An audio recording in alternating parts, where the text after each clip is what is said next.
First time वोटरला मी appeal करील. आम्ही सगळ्यांनी आजपर्यंत आहे ना, आम्हाला ऑप्शनच मिळालं नाही.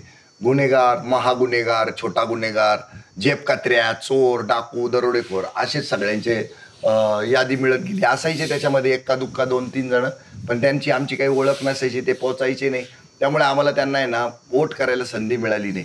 कधी कधी आम्ही नोटा वापरलाय, कधी कधी आम्ही सगळीकडे शिक्के मारून आलोय, कधी कधी त्याच्यावर काय काय लिहून आलेलो आहे. आमचा राग संताप सगळा व्यक्त करून आलेलो आहे. तर आता नव्या मतदाराला मी सांगेल, खरं आपली आत्मस्तुती करू नाही म्हणतात, पण बाबांनो मला जग चांगलं म्हणतंय. मी स्वतःला तर चांगलं म्हणतो, तो काही विषय नाही, पण जग चांगलं म्हणतंय मला. मी इमानदार आहे, मी प्रामाणिक आहे. तर नव मतदारांनी या इमानदाराला पहिलं मत देऊन मला आजमावं आणि माझं मत चांगल्या माणसाला गेलं या समाधानात राहावं. त्यांनी मला मत करावं आणि मताची चांगली सुरुवात पवित्र आणि शुद्ध उमेदवाराला तुम्ही मत देऊन करावी, अशी माझी विनंती राहील.